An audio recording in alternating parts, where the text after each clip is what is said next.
March 30th, 2019. We're going to go into the Ring of Fire real quick, and we're going to find this thing is on fire.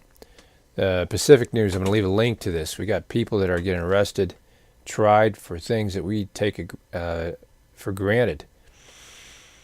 It looks like social media websites are under the fire, and they are being sued by other groups. I'm going to leave a link. I'm going to let you see that, and you can read it. You got books that are going off the shelves. And in other news, you have the Turkish government. It looks like they made the same mistake twice there. In the Filipino news, we have the measles outbreak still ongoing. 300 people died so far in that outbreak. They are dealing with drought in the southern Philippines, and the drought is starting to kick in the northern Philippines. I know somebody that's in the North Philippines right now, and it looks like the reservoirs must be getting low because they got muddy water coming out of their pipes. And a lot of times I would associate that with the reservoir being low, and so you're going to get the silt from the bottom kicking up.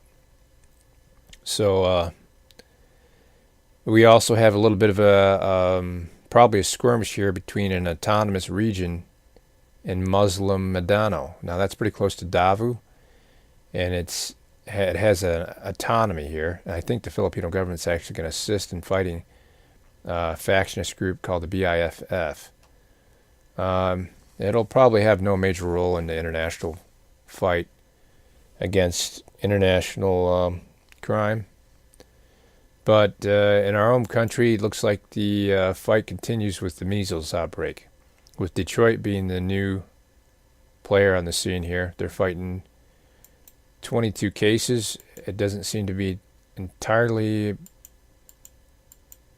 an issue, as many of us are vaccinated, and many of us do have the right not to be vaccinated. So I hope that doesn't become a problem either.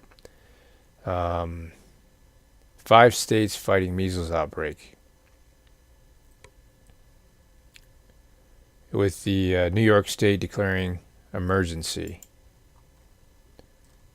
And let's see here, Macomb County in New York, or not New York, but Macomb County, Detroit, and Oakland County seem to be the very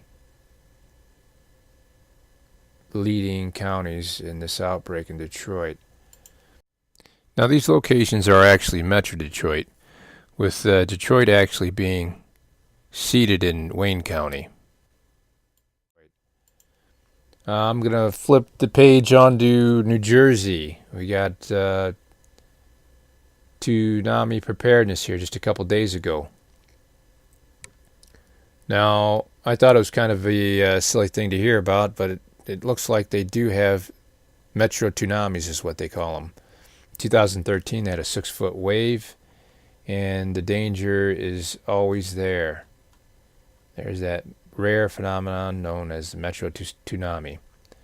So the interesting thing about this drill they conducted on the 25th of March 2019 is the news reported that it goes largely under the general public's radar. Now, in a statement made later, it shows that the annual exercise helps improve effectiveness of the U.S. tsunami warning system. So this is actually part of a bigger system for the United States.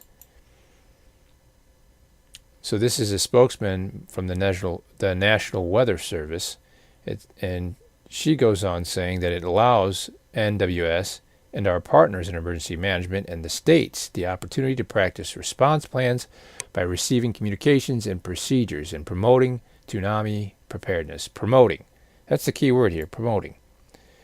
So, nationally they want to promote it, but New Jersey, you got to wake up, man. I know a guy in New Jersey. He's a very active member in his community. He's in a band. Maybe I'll put some of his music on here soon enough, see what he thinks about that. And, yeah, he didn't know anything about it. So maybe it's not a very big threat, but we got to be aware of all these threats.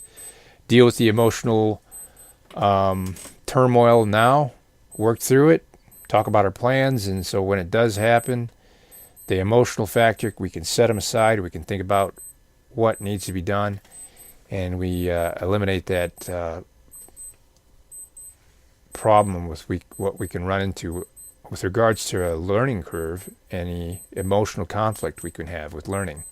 Finally, why do so many Egyptian statues have broken noses?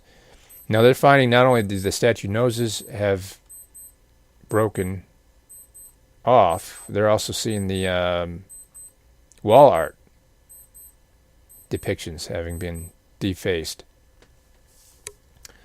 The end statement is this might have been a part of Egyptian technology. They knew the effects of imagery, and if you stare at it long enough, I suppose it would have its hypnotic effect, almost like music. Now, you can even see these little hypnotic little designs here on some of the etchings. So this might have been part of Egyptian technology. That's why we do have to find our roots in what we believe now, because when the storm comes, things are going to get chaotic, and we're going to have to be seated where we're at. With regards to the social storms, it's definitely going to have to do with our foundation and our beliefs. Now I'm going to go to this end statement, and I think it's real important. It covers the entire article, really, what the article's talking about, not just the defacing of the art. I'll leave the article posted on the site. It says imagery in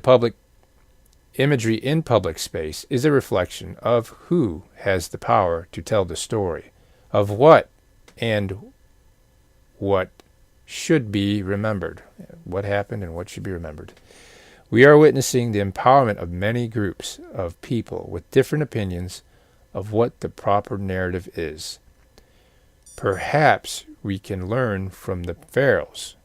How we choose to rewrite our national story might just take a few acts of iconoclasm. I don't think we should learn anything from the pharaohs, but I think he's got a good point. Imagery does have an effect on our minds. That's definitely why we should be seated in a foundation. Imagery is a vibrational effect. Many vibrational effects have a way of being manifested through other unknown sources. There are unknowns out there still. But we do have to be aware of what we're feeling, what we're thinking, and what we're doing and why we're doing it. So thanks for watching. If you liked the video, give me a thumbs up.